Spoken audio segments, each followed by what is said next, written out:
Assalamualaikum warahmatullahi wabarakatuh. Saya Khadijah Makarim. Topik kita kali ini adalah penggunaan tingkat signifikansi uji dalam statistika.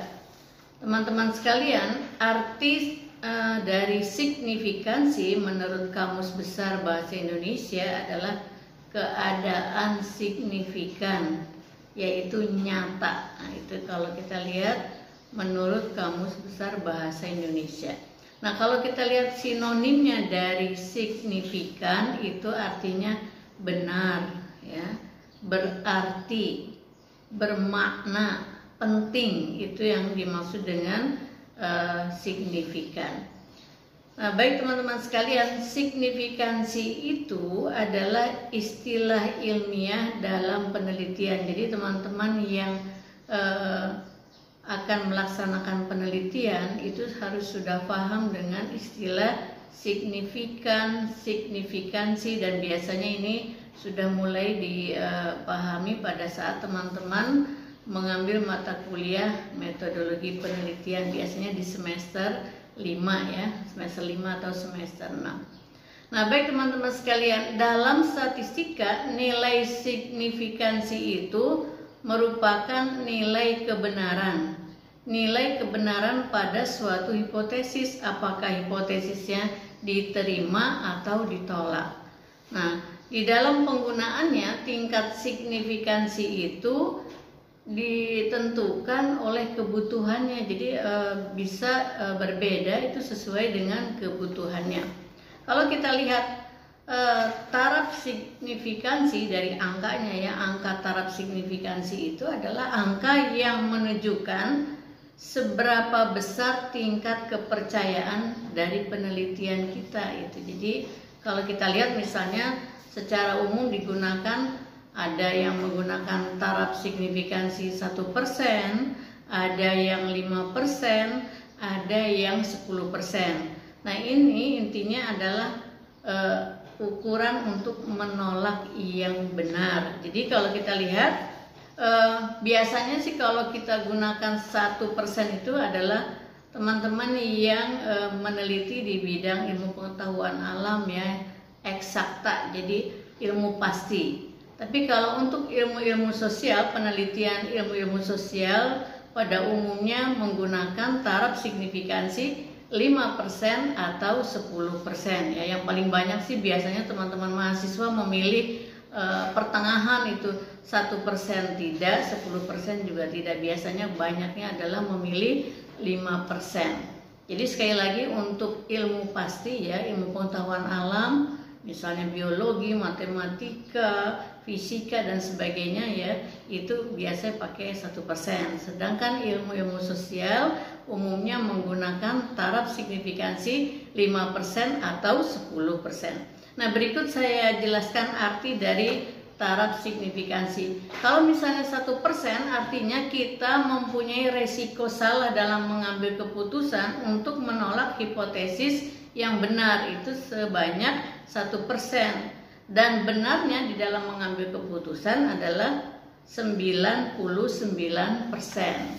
Nah, kalau kita mengambil misalnya 5%, itu artinya kita mempunyai resiko salah mengambil keputusan untuk menolak hipotesis yang benar itu sebanyak 5%. Dan di dalam mengambil keputusan yang benar 95%. Begitu juga yang 10%, artinya kita mempunyai resiko, ya, resiko salah dalam mengambil keputusan untuk menolak hipotesis yang benar sebanyak 10%. Dan menerima atau mengambil keputusan yang benar itu 90%, ya. Jadi kalau kita lihat, maka semakin kecil nilai signifikansinya, kalau kita lihat, ya, hubungannya adalah semakin kecil nilai signifikansinya, maka semakin kecil tingkat kesalahannya. Itu makanya kalau untuk ilmu pasti, ilmu pengetahuan alam digunakan 1%. Contohnya misalnya di bidang kedokteran misalnya. Nah, sedangkan ilmu-ilmu sosial kenapa mengambil 5% atau 10%? Ya karena memang sifatnya seperti itu, sangat terbuka, ya. Jadi peluangnya untuk salah itu ya begitu, Kebanyakan teman-teman kita mengambil 5% atau 10%. Nah, baik teman-teman sekalian, ada pertanyaan, bagaimana jika kita menggunakan 2 uji dalam sebuah analisa data dari hasil penelitian? Setelah kita mengambil data lalu kita uji, kita ingin mengambil 2 uji, misalnya uji T dan uji F. Kalau uji T-nya misalnya mengambil alfa, ya tingkat kepercayaannya 10%, uji F-nya mengambil 5%, misalnya boleh apa enggak? Nah gitunya. Misalnya kalau kita lihat uji T itu kan untuk mengetahui pengaruh ya antara satu variabel dengan variabel lain, variabel bebas dengan variabel terikat secara individual. Jadi satu-satu ya, setiap variabel dihubungkan dengan variabel yang berikutnya, X dan Y-nya itu satu-satu. Nah, kita menggunakan uji T. Sedangkan menggunakan uji F itu adalah mengetahui pengaruh antar variabel, misal dari variabel bebas ke variabel terikat, hubungannya atau pengaruhnya seperti apa secara bersama-sama, secara simultan.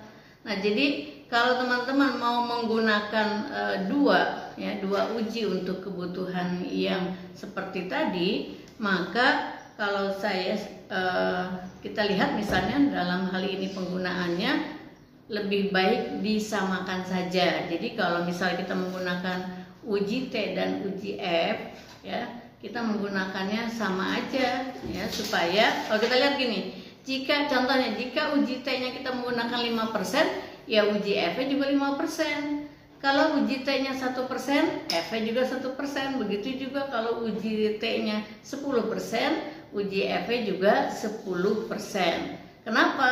Agar tingkat kesalahannya juga sama gitu. Jadi jangan dibedakan antara penggunaan taraf signifikansi pada uji T dan uji F itu berbeda. Jangan, jadi samakan saja ya. Jadi kalau 5% ya sama-sama 5%. Nah, jadi kalau kita lihat secara statistika uji F itu adalah T kuadrat ya.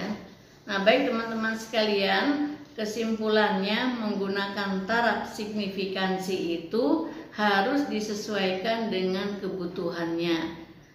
Apakah kita akan menggunakan taraf signifikansi 1%, 5%, 10%, tergantung jenis penelitian yang akan kita lakukan dan kebutuhannya apa yang mau kita carikan solusinya itu apa. Jadi sesuaikan dengan kebutuhan. Dan yang kedua, jika teman-teman akan menggunakan 2 uji T dan uji F, jangan dibedakan pengambilan taraf signifikansinya, disamakan saja ya. Kalau F-nya 1%, T-nya juga 1%. Jika uji F-nya 5%, T-nya juga 5%, dan jika uji F-nya 10%, uji T-nya juga 10%. Demikian teman-teman sekalian, mudah-mudahan bermanfaat bagi teman-teman yang sudah mengambil data dan kemudian akan melakukan analisis data. Semoga konten ini bisa membantu teman-teman untuk mempercepat analisis datanya dan kemudian menginterpretasikannya sehingga cepat melaksanakan sidang skripsi. Terima kasih, mohon maaf bila ada kekurangan. Assalamualaikum warahmatullahi wabarakatuh.